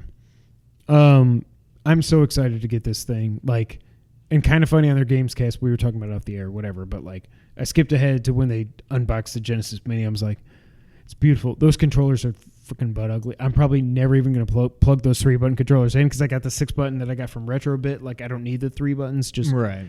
they can be a fun prop or whatever. Just cut the cords off, make them a prop. I don't even care. Yeah. But like, Wily Wars. I can't wait to try that. I didn't realize that was. I thought those were just NES ports. No, I didn't realize that. NES remaster. That's quote, pretty unquote, cool. remasters. And it's Of just 1, 2, and 3? 1, 2, 3. Yep. That's cool. I do like that. I like that, Raymond. And now, it's time for the wrap-up, Sean. I don't really know what this means. I mean, I know what it means, but I don't know what it means. But the Halo Infinite Correct. the creative director for Halo Infinite has left 343. This game is over a year from coming out. That makes me worried. I've been saying for so long that the Xbox 2 or whatever the hell it's going to be called. The Xbox. They already had the Xbox. And they already We had also had the PlayStation. But the Xbox One X is also the Xbox. I've been thinking for so long that we've talked about, I probably said it on here 20 times, that Xbox was going to beat PlayStation next gen. I'm starting to waver on that because everything is flip-flop for the last 3 generations, whatever it was. Sony has got all the success from the 4. They've got God of War 2, 5, whatever coming. Spider-Man 2. Horizon 2. Uncharted's going to come back in a different form. That seems pretty obvious to me. Ratchet and Clank now. Maybe Resistance. Like Xbox has that. They've got Halo Infinite. And they bought Gears. But Gears is coming out on the Xbox One. Well, but I mean, I assume we'll get Gears 6 yeah. eventually. It's going to be so interesting to see all these studios. And again, I want Xbox to do, like, we all win. This is not the early 90s. Like, I want, in a perfect world, the PS5 and the Xbox 2, the PlayStation and the Xbox would sell the exact same amount of consoles, and everybody wins. Yeah. Each side has great exclusives. Sony adopts something similar to Game Pass. Microsoft beefs up their first-party offerings to get on the level of Sony, which they're not even close right now. And that's not me being a fanboy or hater of Xbox. It's just, it is what it is. Like, I want everybody to win. But my whole thought was that Xbox is going to win the next generation. I don't think that anymore. I just think Sony's going to keep cruising USA. I think now I'm trying to not come off as a total homer. The Xbox 360 was good. It was a very good system. It was a good system. Xbox However, One, PlayStation gave that battle war away with the PS3. Like, they couldn't have done that any worse than they did. They did exactly what Xbox One did this generation. They completely flubbed it from the beginning, and they could not recover it. They ended up selling about the same amount of consoles, which blows my mind that they were able to pull that off. That speaks to Uncharted, Resistance, God of War 3, Last of Us, like the Metal Gear Solid 4, all these exclusives that were able to just pull them out of the muck to somehow end up neck and neck with Xbox 360. But yeah, they should have got their butts kicked. Yeah. All right, next up, Sean. Oh my God, I can't wait for this. I'm so excited. I could not believe that this was happening. I don't know if you see the rundown. I can't believe I'm saying this. Bubble Bobble 4 Friends was announced. I'm crying. And it's coming out in 2020. 4-player Bubble Bobble. This was probably, like, we didn't name it in our top 10 NES games. But I think this game, when I got we played this game so much at babysitter Mandy's house. But I That's feel what like I we think also of rented it. it 5 or 6 times at least. Probably. Like this game, when I got the NES Classic, I remembered, like, we did a Let's Play of it and did actually quite well, I think. What I think of when I think of that is Me screwing playing up the game. passwords. Well, no, but when we were doing the Let's Play, and you can, like, see it in my face where all of a sudden I'm like, wait, why is this game called Bubble Bobble? Shouldn't it be called Balloon Bobble? And I go, and you're just like, no. they're blowing bubbles. Oh. Go back, search youtube.com/2playercoop for it. Dude, I'm so excited. Like, That's going to be fun. other than Last of Us, this is completely hyperbolic. I understand that. But when I think about, well, okay, there's like Last of Us Part 2, Final Fantasy VII, Watch Dogs, and Bubble Bobble is freaking right there. Like, this is This is the game. I don't even know if I finished my thought earlier, but this is like the game where the NES Classic just made me remember how this game. I'm not saying it's perfect, the original Bubble Bobble, but oh my god, like, did we play this at Bowling Alley too, or did we only play this on the NES? Do you remember? I don't remember much about the bowling alley, but I do kind of feel like we did. Yeah. Like, I cannot wait for this. And maybe we can get my two kids on here to play 4-player with us. Like, this game was made for you and I. Yes. Like, this game was made for you and me. Not gonna do it. This game is your game. This game is my game. I got a... Okay. What? I got a shotgun. You don't got one? Okay. From Cal. Okay. Next up, Modern Warfare is getting a 2v2 multiplayer alpha on PS4 this weekend. I'm going to play that. You'll have to let me know how it is. Come on. I don't But care. we get this 2v2! Okay, I do like that. I mean, that's what I'm saying. If the us two idiots are like, we're like Halbert jumping in the corner. I mean, yeah, I guess that would be fun. I am very excited for this Modern Warfare. I'm hoping some Amazon gift cards are going to come my way from work, from referral programs and stuff. If they do, I'm getting this on launch day. If not, I'll get it at Christmas. But I'm more excited for Modern Warfare than I've been since probably Black Ops 2, I think, was the last time I really cared about a Call of Duty game. You know what I mean? Like, right. I got Goose... Ghosts. I got Ghosts when I got my PS4 for Christmas launch year, just because there was nothing else to play, and it was fine. Infinite Warfare, I never finished it. Black Ops 3, I traded in 2 days after I bought it. Or no, I sold it to somebody on Craigslist 2 days after I bought it. I didn't get Advanced Warfare. I didn't get anything else, so I don't know. But Modern Warfare, it seems like they're trying to evolve Call of Duty. I'm excited for that. I'm not really excited for the multiplayer aspect, but I will give it a try. Stay tuned for our thoughts next weekend. God bless me. I'm closing apps on my iPad, and then I came across this, and I don't care. It just cracks me.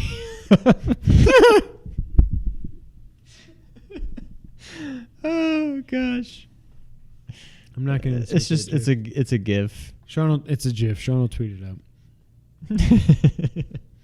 out. Next up, this wrap up is already taking way too long. Leaked reports are saying that the PS5 reveal event is coming in February. It's coming in February. It makes sense. That's that when sounds they about did right. the PS4 reveal. My thought all along has been this December they'll bring PSX back. They will at least. I don't think they'll show the box, but I think they will give more details on the PS5. They'll give a release date for, God, I hope it doesn't take that long, but for Last of Us 2, Tsushima. Although there's reports now saying that Ghosts of Tsushima may actually end up just being a PS5 game. I think that's BS if they do that. I know I'm a Sony fanboy. So. I will call them out whenever they mess up. That's BS if they end up doing that, because you've advertised this for a year and a half now as a PS4 game. So don't do that. Final Fantasy VIII Remastered is coming out September 3rd. How many Final Fantasy games have you bought? Because I was listening to an old podcast. You bought Final Fantasy X 3 times. You bought Final Fantasy VII at least 2 or 3 times. I've bought 10, I think just twice. You bought 12 twice. No, you bought 10 on PS2, 3, and 4. You may be right. Because I listened to it on the podcast. I can play it. Okay, no, you're right. I remember that. Final Fantasy 7 I on bought PS1. 7. I think I never had it on PS. Oh, no, I do. But I never even owned. I don't even think I ever played it on PS2 playing the PS1. Okay. I think I bought it because I downloaded an emulator where you could play PS1 games on the computer if you had the disc. It just you couldn't download the games, but you could play it if you had the disc. Yeah. And I think that's where I first played it. Then I downloaded it. I mean, I bought it on PS3 and I bought it on PS4. I got 12 on 2 and I think 4. I don't think they ever did a remaster on 3. No. I got 13. I got 14. Whoa. Really? when I first got Your PS3? PS4.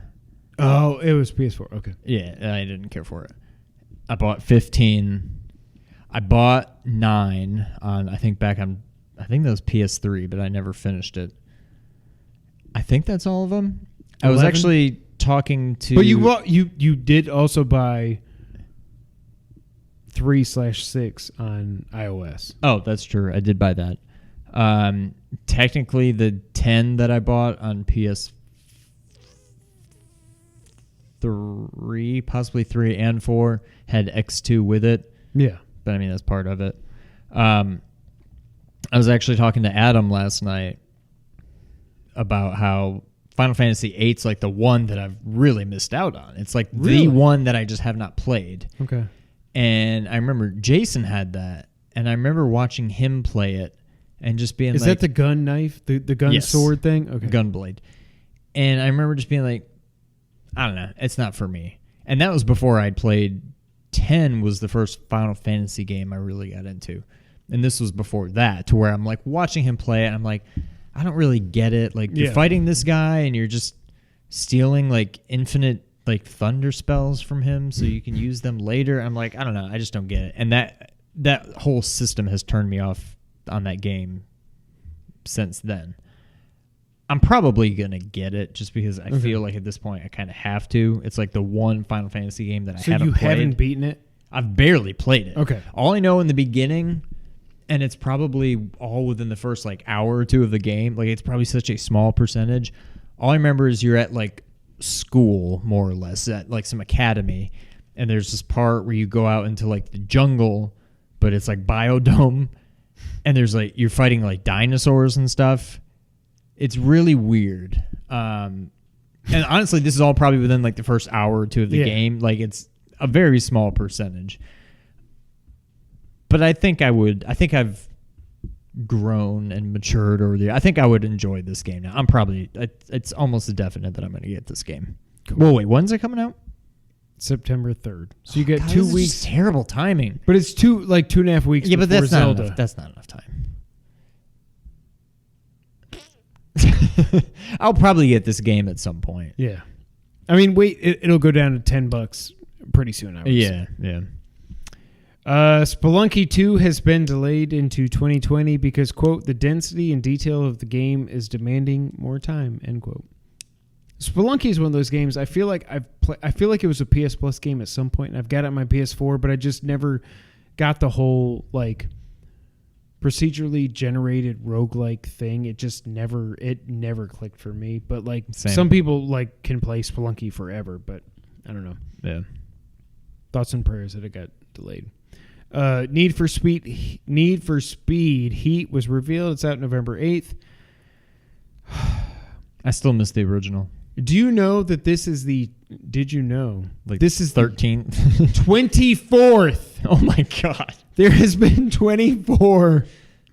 I heard that on one of the, I don't even know. It was probably Sacred Symbols. I feel like it's like 1, 2, 3, maybe like a 4 and a 5. Hot Pursuit. And then after that, I lose track. Jess's parents, when I would have sworn Need for Speed Heat already existed, honestly. But apparently I got Hot Pursuit from Jess's parents for a Christmas gift one year, and I don't think I ever took it out of the plastic. Really? Because like, it's not like Need for Speed. Like, again, nostalgia is cocaine's a hell of a drug. Nostalgia is a hell of a drug. Like, I miss Need for Speed, where it's just like,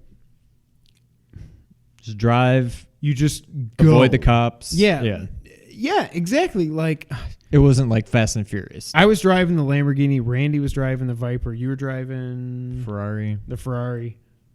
Actually, I might have the been, NSX. I love the NSX. That's what it was. And I switched back and forth between the Lamborghini and the Corvette. But then they had like the Mazda, the RX-7, the Porsche. There was a Supra. I think there's 8 cars. We may have already named them. I feel like all. that game is why we have 17,000 Fast and Furious movies at this point. It's because of Need for Speed. Yeah. New DualShock 4 colors are coming out this fall. You can get rose gold, titanium blue, looks fantastic, electric purple, Also looks freaking amazing in camo red. Also, they're putting out a rose gold headset. Yes. Yakuza Remastered, this just got announced today before we recorded. Yakuza 3 Remastered is out today. Yakuza 4 Remastered is coming out October 29th. Happy birthday, almost, Sean. And Yakuza 5 Remastered is coming out February 2020. And then, like a week after that, they're doing a physical release with all 3 remastered games in one thing. I feel like this is... I want somebody to just give me this game. This is something I feel like I'd probably enjoy, but I just don't care enough to ever buy it. Exactly. I'm not going to pay for this game, but like, if it really is Grand Wasn't Theft one of Auto- them PS Plus in the last 6 months or that so? That sounds right. So I may even have one. I couldn't tell you which one Kiwami, it was. maybe. But like, Yakuza is supposed to be Grand Theft Auto in Japan meets Metal Gear. And I'm like, those are 3 things that I love. So somebody give it to me. I don't know. Like, yeah. I don't know. But a lot of people are super happy about this. And yeah. Last item on the wrap up, Streets of Rage 4 had a new character reveal the other day. Her name is Cherry Hunter. She is the daughter of Adam. The fact that they are tying everything in this game, like, they're making this game for you and I. You realize that, right? Yeah. Wait. Me. You and me. Yeah. They're making this game for This Is Us. Like, This is me. They also did say that more character reveals will be coming in the near future. I feel like this game is still going to come out this year, but we're running out of time. I don't know why this game is staying. Is there like 2 people working on this game? Probably. Like this seems like a game that should have And come then out Yuzo like a year Koshiro is ago. doing the music, so yeah. We better get Rue So she, or whatever. Was that his name? That's I Winnie think the his Pooh. first name was Kanga, last name. Rue. Wait, but No, I really think isn't that Winnie the Pooh? What the hell are you talking about? Winnie the Pooh, Kanga the Roo? Is that what you're saying? No, isn't there a Rue in Winnie the Pooh? There's Kanga. Oh, okay. And isn't his or her mom or dad named Kanga Kanga and Roo. in Winnie the Pooh? How do you do? Don't. Right? Or am I crazy? No, I think you're right, unfortunately. But wasn't the kangaroo in Streets of Rage named Rue too? How do you do? Wasn't it though? What is this podcast? Was his name Rue? Look it up. I don't feel like it. Okay, then I will. You talk about what you think Kangaroo is. I don't know. I'm looking forward to this game. It's straight up fan service. I think it's going to be fantastic. I don't need Skate. I don't need Zangen again, or they whatever his did- name is, but give me Rue or whatever his or her name is. Oh, his name is Max. Thank you very much. No, the cyborg guy. Zangen or whatever. Zangetsu. Why did I wrote Streets of Rage 4 Rue? No. Streets of Rage. Was that 3 or 2 with Rue? No, he was 3. How do you do? I'm very tired at this point.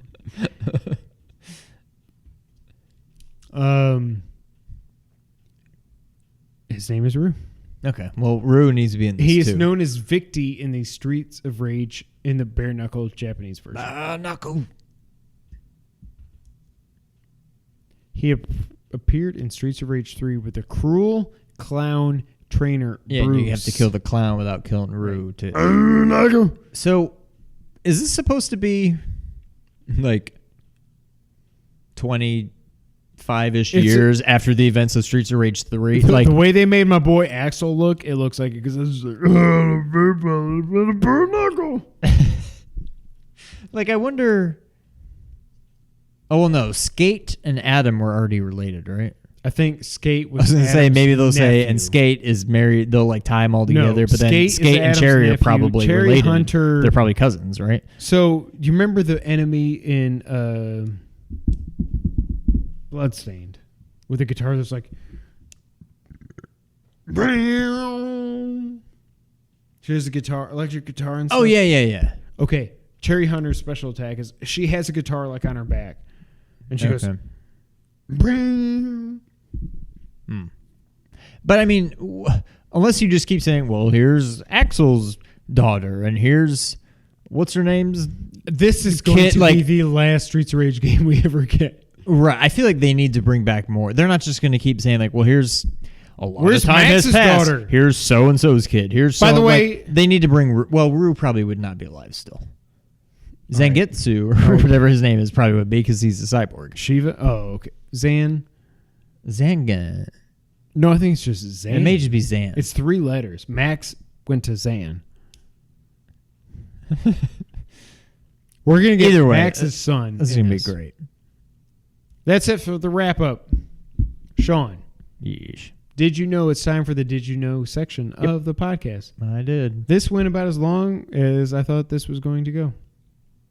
Sean, do you want... Let's see here. Metal Gear Solid, Wario. What are you airdropping? Okay, the thing. Okay. Oh no, little. Where did you know? Okay. That's how the sausage gets made. What did I say? Wario, Yoshi. I was watching The Office the other day. Sunday probably. And it was the episode, it's right after the one where Pam and Jim get married. And the episode after that has the guy, I can't remember his name, but that was in Dumb and Dumber. But in The Office, they think he's like the mafia guy. Oh, Sean Penn's brother. Really? Yeah. Yeah, I can't remember what his first name is, but he's Sean Penn's brother. Yeah. Oh, I didn't know. R.I.P. But anyways, was Sean or his brother? No, the guy in Dumb and Dumber. I think you're just thinking how he died in Dumb and Dumber. Maybe. But anyway, he shows up to the office and Michael to get some insurance? Michael says, all right, well, you're here, whatever. You'll see how the sausage gets made. All right, come into my office. I'll show you a finished sausage. By the way, I might not have. It's been a long night. I might not have America's ass, but I think I have America's hair. I don't. You don't. All right. Do you want? Don't fart. You're leaning. No, I know, but I'm just sweaty. Metal Gear. Nope. Metal Gear. Mario. Metal Gear. Metal Mario. Wario. Yoshi. Metroid. Super Game Boy. Intellivision. Wow, you've stocked up. Or Kitty Got Wet. Let's do Metroid. Sean, do you know where the name Metroid came from? Combination of metal and Android. I hate no you. idea. But Wait. you were wrong, but you were close. In an interview, Metroid character designer Hiroji Kayotake said that the name Metroid came from combining the words Android. Android. I was thinking Metroid. Android and Metroid Subway. Quote, there was one staff member and the two of us decided... Wait. There was one more staff member and the two of us decided on it. We attached Android to the Metro Subway, and that's how we got Metroid. That did you know sucks. All right, pick another one. What are the options? Super Game Boy and Television, Kitty Got Wet, Yoshi.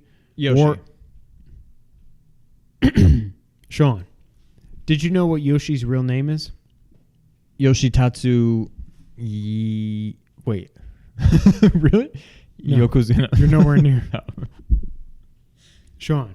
Yes. According to a 1993... Okay, timeout. If this guy is Sean Penn's brother... He is Michael Penn. His name is Mike Starr. His brother is Bo Starr, who is nobody. No way. Yeah, he played Mental. Go show me his picture. He doesn't even have a picture. No, he really. Then you're looking up the wrong guy. You're thinking of the wrong guy. No, I promise you, I'm not going to swear on my life or anybody's life, but like, don't do that because you're wrong. No, he's a pen. This is... That's not a knife.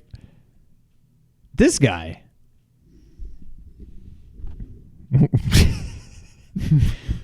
That guy. No.